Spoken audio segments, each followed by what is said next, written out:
So the reason I wanted to do a project about voting is that voting interests me as the daughter of immigrants. My parents are both not from the U.S., which means they can't vote. And none of my family, extended family, is from the U.S. either. So I will be the first person out of all my family ever to vote in a U.S. election. So given that, and given the fact that my parents have really brought me up to see voting as a privilege and a responsibility, it was really surprising for me to see that the U.S. voting rate is about 50 to 60%.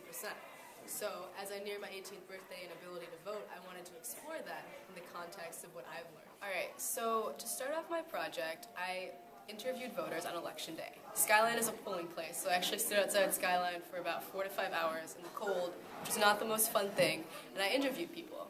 There's some really strict rules when it comes to polling people after they vote, so I had to be a certain amount of feet away from the building, and I could only talk to people after they came out, and then most people were like, we just voted and we waited in line, we don't want to talk to some kid with a camera. But I ended up interviewing about 20 to 30 voters. It was a really cool experience to see what people... Somewhat sacred in my mind that this is a huge part of how our country works, and it's important to keep it working that way.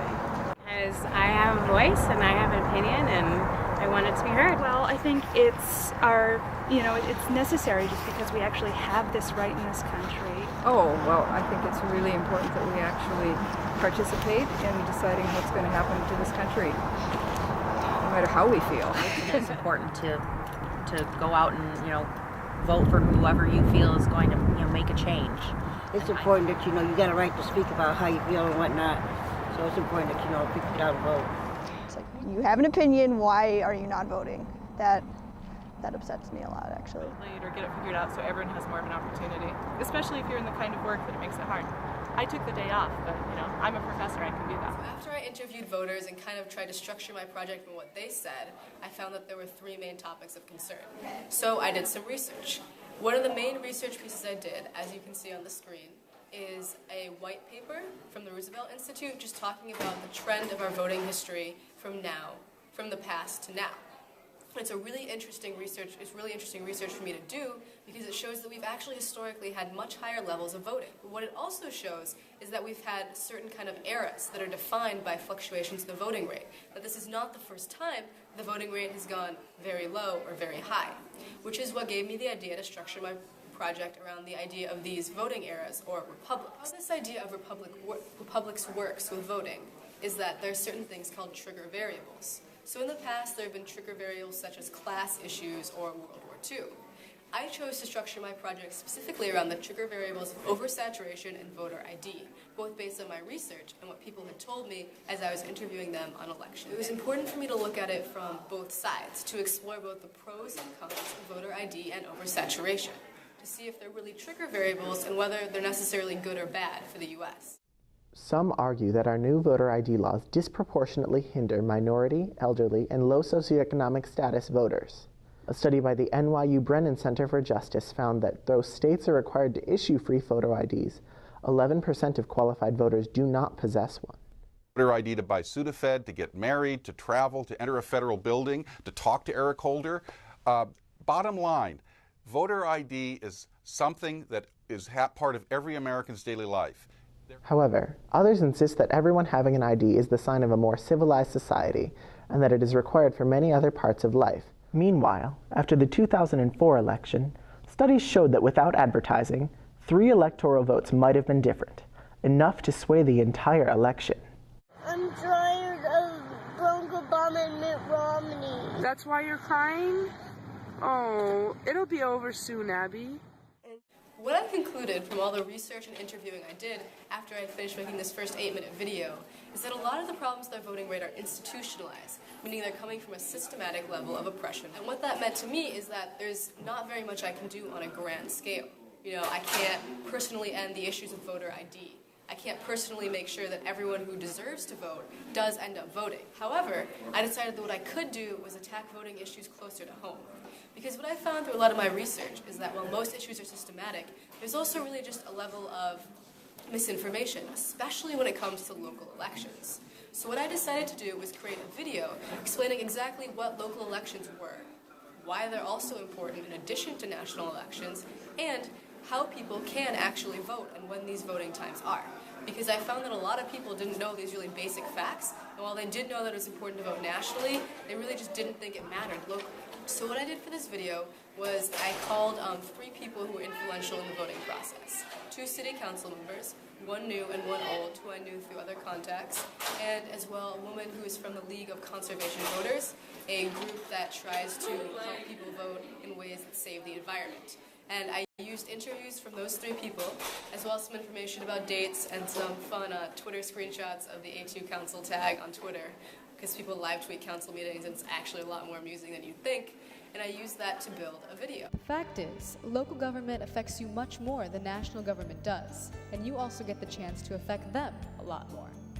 The things that excite us most are big national politics. Sometimes we get excited by state politics. We care who runs for senator or governor or president.